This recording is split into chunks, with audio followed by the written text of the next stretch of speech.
भगवान शिव के 12 ज्योतिर्लिंग में से सबसे आखिरी ज्योतिर्लिंग आता है कृष्णेश्वर ज्योतिर्लिंग। कृष्णेश्वर ज्योतिर्लिंग भगवान शिव का 12वां ज्योतिर्लिंग है, जो कि महाराष्ट्र के औरंगाबाद में स्थित है। औरंगाबाद यानी संभाजी नगर। तो संभाजी नगर के वेरुल गांव में भगवान शिव का 12वां ज्योतिर्लिंग यानी कृष्णेश्वर ज्योतिर्लिंग का मंदिर बना हुआ है। तो इस वीडियो में हम कृष्णेश्वर ज्योतिर्लिंग के दर्शन करने वाले हैं।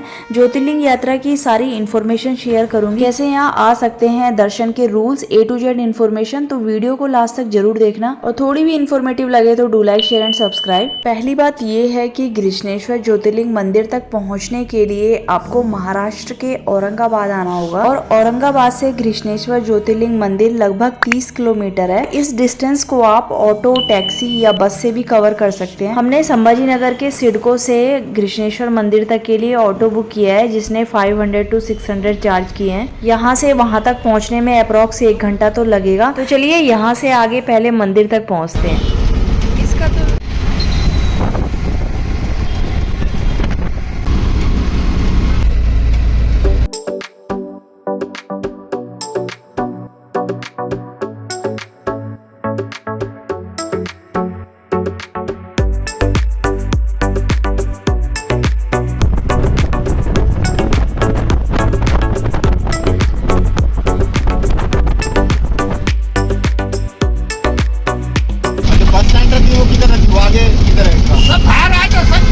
नहीं, ये जो बसें आ रही हैं ये स्टैंड की तरह है। वहाँ तो रुकती है बस। हाँ हाँ, नहीं क्या कोई बस स्टैंड भी है क्या इधर आगे? वहाँ तो बहुत दूर है। अच्छा, बाकी यहाँ से आती रहती है। अच्छा, आज जगह जरूर जाती है।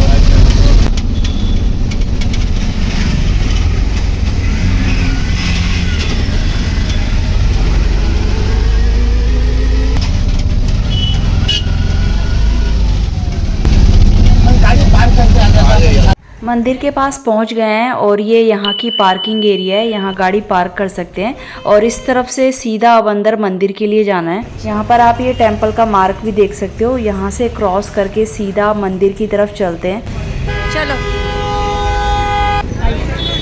गाइस, अभी हम यहीं पर खड़े थे। आप मेरे पीछे ये पार्किंग देख सकते हो, कृष्णेश्वर देवी स्थान पार्किंग, जो मैं अभी आपको दिखाई चुकी थी। ये देखो, अभी हमने रोड क्रॉस भी नहीं किया है और उससे पहले ही हमें ये जो यहाँ पर बहुत सारे दुकानदार हैं, तो पहले ही उन्होंने हमें पकड़ लिया और एक फूलों की टोकरी पकड़ा दी है। सोचने का भी कुछ मौका नहीं दिया। तो ये सब यहाँ पर चल रहा था। इनसे लो, लेकिन थोड़ा सतर्क भी रहना चाहिए। श्रद्धा के नाम पे अक्सर लोग कुछ कह नहीं पाते हैं, तो ऐसे बहुत फ्रॉड हो जाते हैं। बहुत किस्से भी सुने हैं।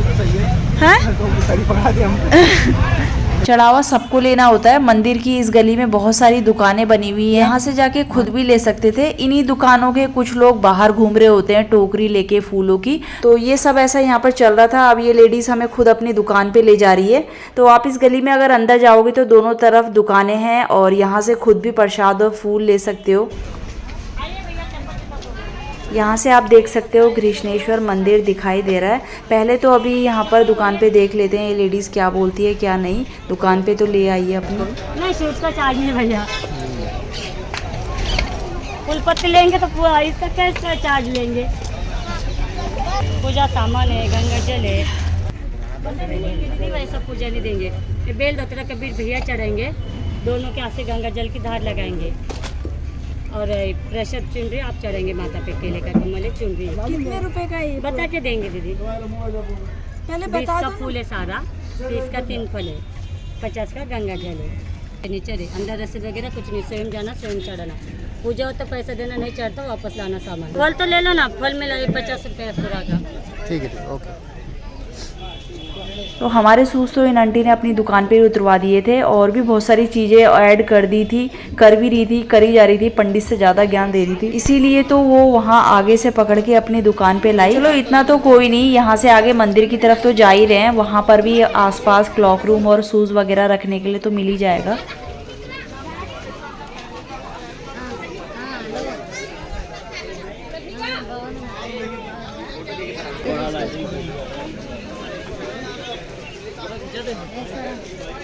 मंदिर के साथ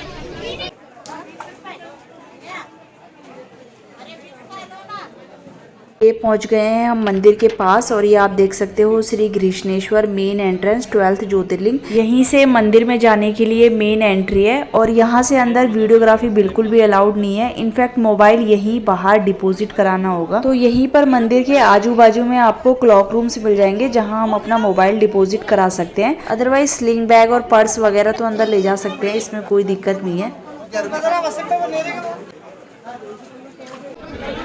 चलो आगे तक चलते हैं। मंदिर में दर्शन करके अब हम बाहर आ गए हैं। बता दूं कि मंदिर में पूजा और अभिषेक करने की टाइमिंग है जो सुबह 6 बजे से 11 बजे तक है, फिर उसके बाद 1 बजे से शाम के 7 बजे तक है। लेकिन सिर्फ दर्शन आप सुबह 6 बजे से रात 9 बजे तक कर सकते हैं। आगे से पूरा घूम के आते हैं और आपको भी पूरा दिखाती हूँ।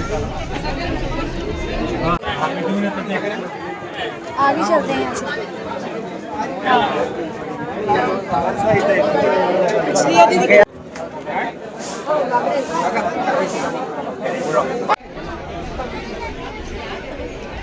हाँ किसकी? हाँ अंदर आने के लिए। देख सकते हो अंदर जाने के लिए अब बहुत लंबी लाइन लग चुकी है। तो यहाँ पर ये कोशिश कीजिए कि जितना जल्दी सुबह मॉर्निंग में दर्शन हो पाए वो ठीक रहता है, क्योंकि भीड़ बहुत बढ़ती रहती है और यहाँ पर वीआईपी और चार्जेबल दर्शन का कोई सीन नहीं है। चलो उधर से आए हम उधर से आए थे। चलो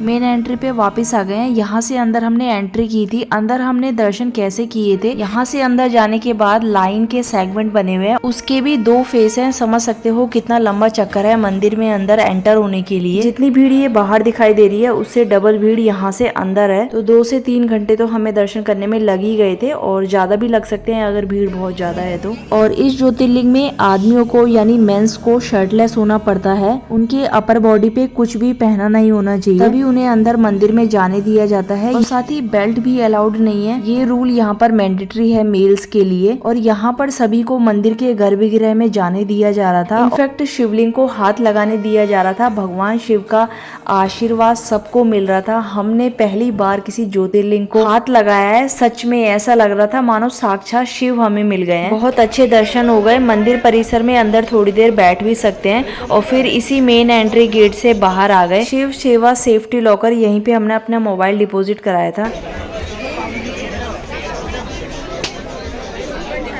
मंदिर की इस लाइन में ऑलमोस्ट लॉकर्स ही लॉकर्स है, तो यहाँ पर आप अपना सामान डिपॉजिट करा सकते हैं।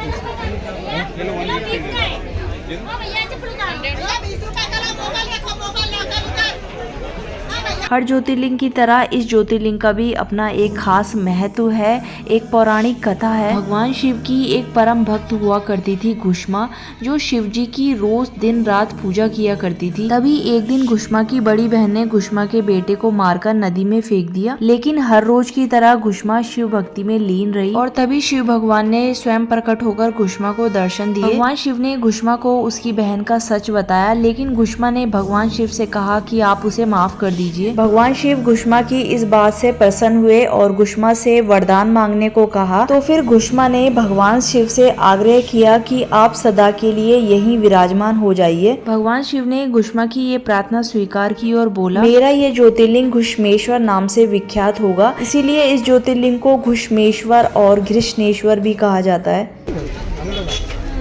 क्या?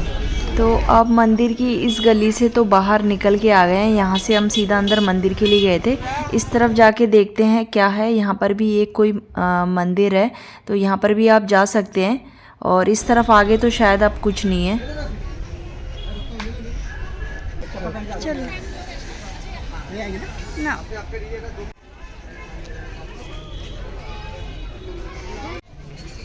यहाँ पर इन्हीं शॉप में से किसी में हमने शूज़ उतारे थे, वहाँ से शूज़ लेने हैं और ये टोकरी वापस करनी है। 50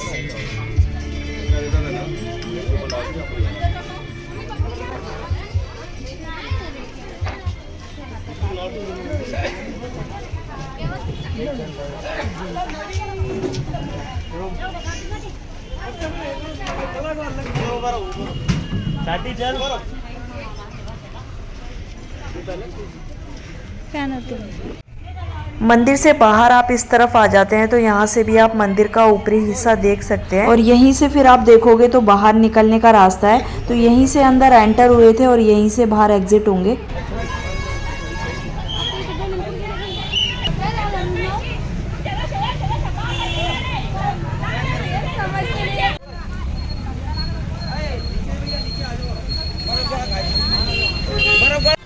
मंदिर से बाहर जब आप दर्शन करके इस मेन रोड पे आ जाते हो तो जाम तो बहुत मिलता है क्योंकि बहुत लोग दर्शन के लिए आते हैं। और यहाँ से आप सामने पे देखो लाइन से काफ़ी सारी खाने पीने की दुकानें हैं। तो चलते हैं सामने इस रेस्टोरेंट में। दर्शन करने के बाद हम बाहर आ गए हैं और अब यहाँ पर कुछ खाते हैं। हैं? पूछो क्या है?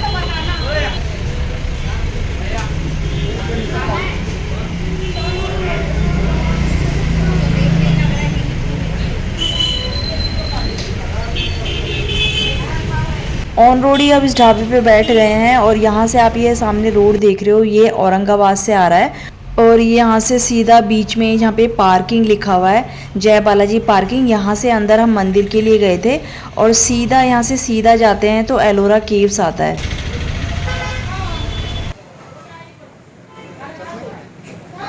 ले लो, आप तो ले लो। ये वाला लो ना।